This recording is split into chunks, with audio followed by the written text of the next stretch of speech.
Zyrtar policor të sektorit për punë të brendshme Tetov dhe Gostivar, gjatë një aksioni kontrolli kanë privuar nga liria një 39 vjeçar nga Gostivari, pasi tek ai është gjetur dhe konfiskuar një lëndë plur e bardhë. Më vonë, me urdhër gjyqësor është kryer kontroll në shtëpinë e tij, me çrast është gjetur dhe konfiskuar marihuanë. Po ashtu dje në orën 14:20 në rrugën Ilinden të Tetovës, zyrtar policor kanë privuar nga liria një 43 vjeçar nga fshati Shipkovice Tetovës, pasi tek ai është gjetur dhe konfiskuar marihuanë. Dje në orën 11:30 në sektorin për punë të brendshme Tetov, një person 54 vjeçar nga rrethina e Tetovës ka denoncuar se është mashtruar nga një person nga Tetova.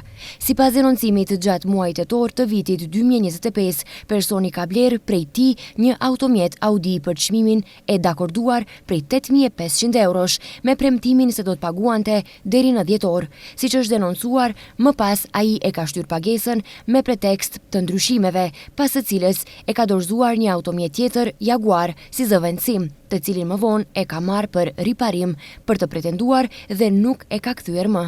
Dje në orën 15:30 në departamentin për punë të brendshme Gostivar, një person 56 vjeçar nga Gostivari ka denoncuar se është mashtruar nga një person nga fshati Haraqin e Shkupit për një shumë prej 5.000 eurosh. Sipas denoncimit, përmes rrjeteve sociale ai ka rënë në kontakt me personin dhe është vënë në lajthitje për shitblerjen e një tufe delesh, me çrast përmes një ndërmjetësi i ka paguar të denoncuarit 5.000 euro si ka parë. Pas marrjes së parave, i denoncuari ka ndërprer kontaktet dhe ka fikur telefonin, pas së cilës personi ka kuptuar se është mashtruar.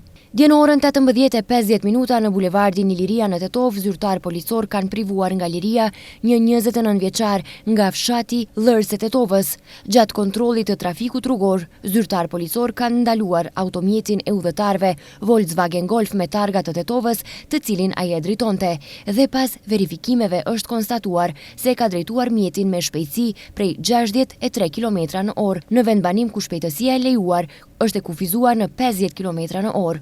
Kur e ka njoftuar se do t'i shqiptohet urdhër pagesë për kundërvajtje, ai ka filluar të sillet në mënyrë agresive ndaj zyrtarëve policor dhe më pas është privuar nga liria. Ai është ndaluar në stacionin policor dhe pas dokumentimit të rastit ndaj tij do të vijojë kallëzim përkatës.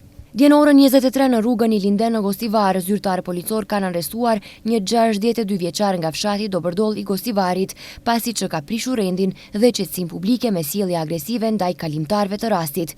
Gjatë verifikimeve të kryera është konstatuar se ai është nën efektin e alkoolit, përkatësisht se kishte 2.8 promil alkool në gjak. Dje në orën 23:10 në sektorin për punë të brendshme Tetov është denoncuar se para kazermës Kuzman Josifovski Pitu në Tetov, disa persona kanë varur flamurin e një shteti të huaj në rrethimin mbrojtës dhe kanë filmuar me celular. Pas ndërhyrjes së personit përgjegjës të objektit, personat e kanë hequr flamurin dhe janë larguar, po punohet për zbardhjen e rastit.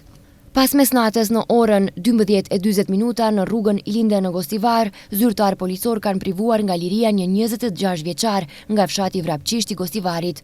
Gjatë kontrollit të trafikut rrugor, zyrtarët policor kanë ndaluar automjetin e udhëtarëve Peugeot, të cilin ai e drejtonte, dhe pas verifikimeve është konstatuar se ka drejtuar mjetin pa dhënë provimin për patent shoferi.